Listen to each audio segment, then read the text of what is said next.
Hello，大家好，我係 Jean。咁啊，我知道我17號咧就有份 report 上公佈嘅 CT scan 啦，我個最新狀況。咁本來我尋晚咧就已經開始 upload 緊段片嘅，咁但係點知咧，當我 upload 嘅時間啦，咁我就再 check 翻，就見到嗰個 HA 醫療網咧，咁就見到我最新嗰份 CT scan 嘅真係嗰個 PDF 版本啦喺網上。咁發覺咧就係同醫生同我講嘢咧有啲出入，咁我可以俾翻之前嗰個版本你哋睇下先。Hello，大家好，咁啊啱啱覆完診喺東區醫院，咁啊就走出嚟啦，咁啊結果並不是太理想。咁啊個 CT scan 報告啦，咁啊大家都知喺我8月就連荷爾蒙藥都冇食啦，咁啊一直都冇食其他藥物。咁啊其實咧我之前咪有譬如肝啊記得盆腔有一個好明顯嘅腫瘤，咁就係之前7/7啦，係咪就7/4啦？咁而家係好轉嘅，即係又好縮細咗。我見到係大概4/4cm 度。咁但係其他嘅狀況咧，咁啊醫生就話同6月其實差唔多，咁啊冇乜再話縮細咁樣啦。咁而骨咧就差過之前，咁啊所以一直都覺得骨係難搞啲。咁啊骨就再侵蝕多咗地方喺盆骨位置啦，都唔止嘅，其實都其他都脊椎嗰度都係。咁所以就即係要食翻藥去控制翻個病情先，因為但係起碼我都覺得呢段時間嘅正面啦，你見到我其他即使其實冇 get worse 都係一個，我都係嗰句啦，即係其實都係一個好嘅即係好嘅反應嚟嘅。其實嘅即係正面啊，起碼我盆腔本來係7/7，變7/4，就算變7/4之後，我一直都再冇食其他嘅時候，你見到佢而家係4/4cm啦。咁我覺得我呢個心情同呢一個方向，我仍然見到其他都冇再 get worse 就係一個好好，因為你都知我其實擴散咗好多地方。咁如果你講嚴重程度，其實醫生頭先再望我都係話你咁樣其實係得幾個月嘅啫喎咁樣。咁所以咧就調整心情啦，我都會調整翻心情嘅。咁啊，但係都 OK，我又覺得即係咁，我只係覺得骨我都理解，因為以前同依家一直都係同一啲骨嘅對抗啦。咁啊，食翻荷爾蒙藥再同埋會食標靶藥啦。今次真係會試食，會食係咪試食啦？今日嘅醫療報告係咁，我相信我都係要啲時間去消化下。咁所以咧，hello，咁啊，尋日收完結果之後咧，咁我確實都花咗啲時間俾自己有同屋企人交代啦，亦都有同我女朋友交代啦。咁而自己都靜咗落嚟去消化最新嘅報告嘅即係自己內心嘅方向同埋嗰種感覺嘅。咁其實咧，基本上咧喺我依半年裏邊啦，上次照就係6月啦，咁啊到今次就係1月初，其實就啱啱半年啦。咁我係完全冇食藥咧，就由8月中開始，咁就真係連晚期嘅荷爾蒙藥都冇食。咁啊，直至到依家其實都大概有差唔多5個月咧，其實係完全冇任何藥物之下，咁樣就到依家啦。有打停經針，咁其實眼見到依家嘅話嘅保持嗰個健康飲食啦，或者正面咧，其實我盆腔之前咧係有一個7/4嘅腫瘤咧，而家係我問嗰陣時嘅醫生咧，咁就係有大概4cm/4cm 度啦。咁 so far 都有少咗差唔多一半嘅，咁確實呢個都係好消息啦。咁而另外佢所講話我肺繼續都係乾淨嘅，咁而淋巴咧同之前6月份一樣啦。咁啊肝佢就話差過之前。咁而其他咧，佢就冇再即係好 detail 咁講，因為真係要逐樣同埋太多啦。我之前真係有咁啊，醫生就冇再講太多。咁佢話 so far 都比舊年嘅6月咧係差咗嘅，覺得因為最主要係因為個骨都侵蝕多咗。咁確實都係嘅，因為我都講過我打過2次骨針啫。咁跟住就停咗，因為我有隻大牙掹咗，咁啊一直想補埋，咁但係你知種牙好貴㗎係咪？咁啊所以就一直拖到依家都冇。咁所以就而家咧就會我真係由尋日開始咧，咁我就有食翻晚期荷爾蒙藥啦。食標靶藥啦，即係第一次食標靶藥啦。咁啊，同埋下個禮拜2咧就會去打骨針咁樣。我覺得正面同健康飲食，其實你見我如果係器官性嗰啲腫瘤咧，其實都係 positive 嘅見，因為我盆腔嗰個真係少咗。至於你話咩卵巢啊、子宮究竟個狀況係點，其實我因為真係冇得睇晒成份 report，我都要再申請等40號之後先知。咁但係口頭上嘅我就得知咁多嘅報告內容咯，咁樣。所以我覺得始終正面同情緒嘅平和咧，其實你見器官性咧係真係有幫助。你話入骨係咪真係即刻好差？其實你諗下，我由6月到我由舊年嘅3月打完骨針之後，我冇再打，直至到依家其實開始有侵蝕翻咧，我又覺得係可以理解，因為其實1年前我都係因為骨嘅侵蝕令到我行唔到，係咪？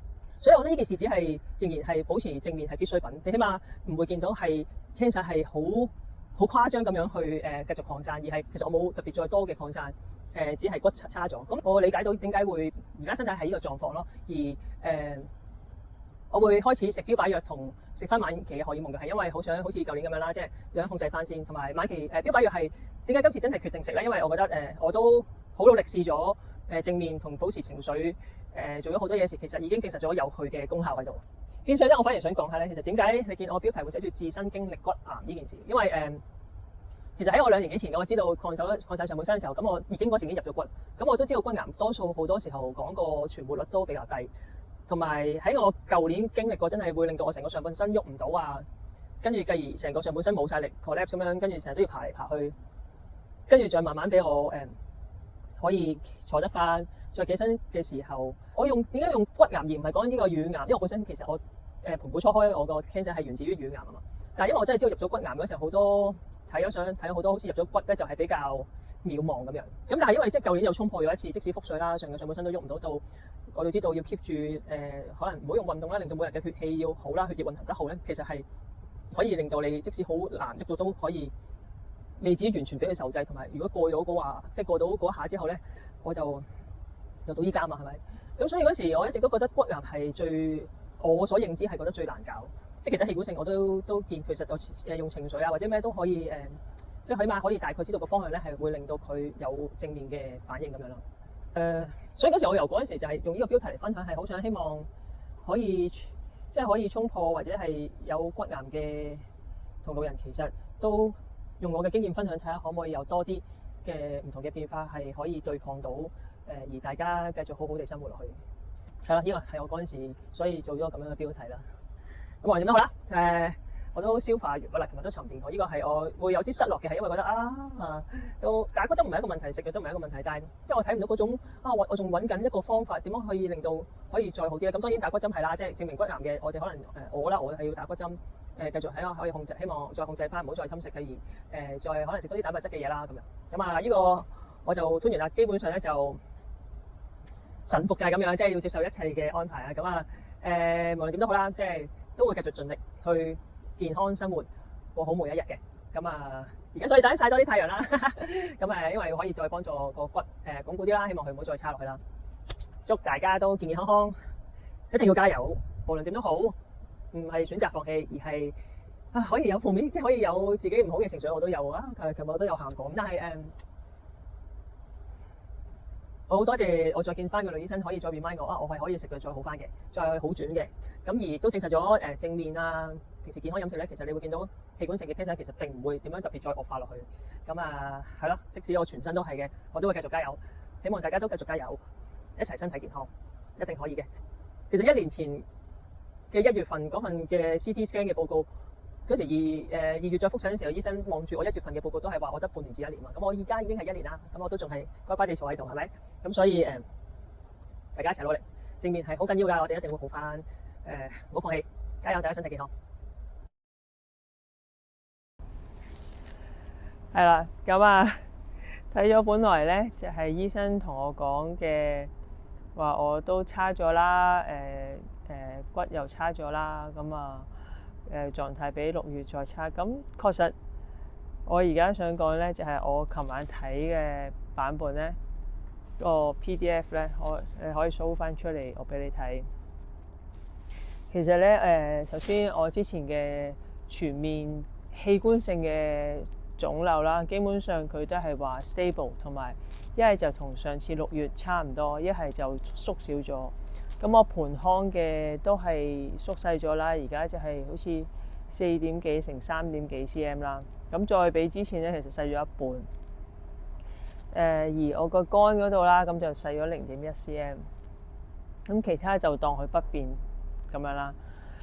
咁至於骨嗰度咧，其實佢都有寫明嗰份 report 寫明咧，其實我嘅骨嘅狀況咧，之前見到有骨溶壓縮咧，佢都係維持同之前嗰個狀況嘅。咁但係真係喺左顎骨咧，就有一個病變出現啦。咁就由4點幾嘅 mm， 咁就大咗去到7 mm。咁其實就並不是醫生之前同我講話我骨差咗，我其實點解會再遲咗出片咧？就係因為佢嗰日講完啦，咁我自己都有啲情緒嘅調整啦。你見我段片都有講，咁而我嗰日都即刻食咗標靶藥嘅，食咗3粒啦，咁食翻晚期荷爾蒙藥啦。咁我跟住琴日咧我又繼續食啦，因為琴日第2日啊嘛，咁我開始就錄咗嗰段片，咁又再 edit 啊，咁我又繼續食。咁但係到夜晚咧，我就已經好痛，個頭好痛，越嚟越痛。其實我痛到依家都未完，我而家已經係即係今日係19號星期日嘅朝頭早。其實我一直都起唔到身，我頭先因為琴晚係痛到瞓唔到，跟住一直就算肯瞓，但係都係好辛苦。到今朝都係繼續痛，我到而家個腦都即係個頭痛都係繼續。你見我把聲都變變地，可能嗰啲標靶藥我可能真係啱啱好難適應。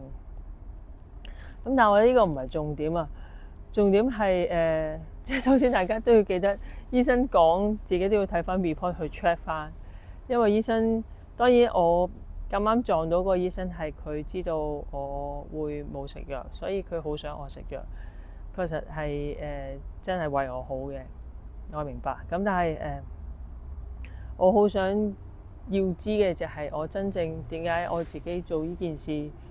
同埋我好想即係證實啦，正面啊，每人健康飲食啊，即使我飲甘筍質鋪啊，或者你食其他唔同類型嘅生果啊，多啲蔬菜啊，每日維持心情平靜啊、平和。其實你見我基本上大部分都係好轉，即係尤其是腫瘤就明顯啲。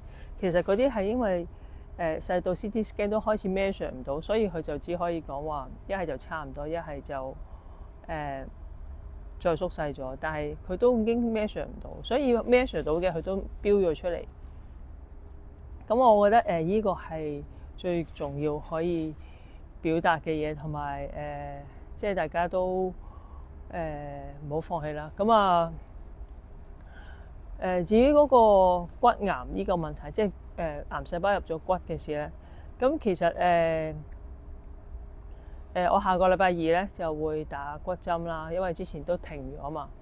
咁我覺得都需要啦。首先我嘅左顎骨都開始多咗，咁但係真係我明白，如果癌細胞入咗骨，好似我一樣嘅話，咁我好多地方啦。咁其實你見咧，我呢段時間其實我打完2次骨針，跟住之後之前就係1年前做咗10次電療。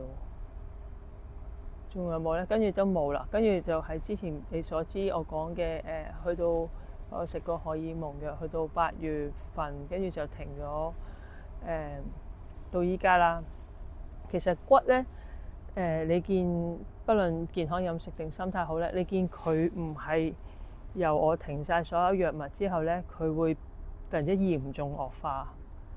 你見其實而家我只係其中有一點，而呢個左顎骨嘅呢個4.幾 mm 嘅病變咧，其實係佢喺我睇翻6月份嗰份 CT scan 報告咧，其實佢都有寫咗嗰陣時由左顎骨有見到有呢個嘅病變出現，咁但係嗰時就冇話幾時開始可能係新嘅轉移啦。咁但係你記住，我由6月嗰陣時候其實冇任何骨針，冇任何做過嘢，到依家佢係大約2.幾 mm 啦。你話真係好明顯嘅惡化，其實好就一定唔係。所以我覺得即使轉移到骨嘅話咧，其實心態飲食都好重要。即係可能再食多啲可唔可以補骨嘅嘢啊，令到個骨質可以再強壯啲。呢個我自己都會做，因為我覺得今次之後我見到其實並唔係即係你嘅情緒啦，你嘅飲食啦，其實真係有幫助嘅。而我身體係咁多地方有骨喎，即係我可以數得即係咩肩胛骨啊、肋骨啊、脊椎、胸椎、腰椎、盤骨。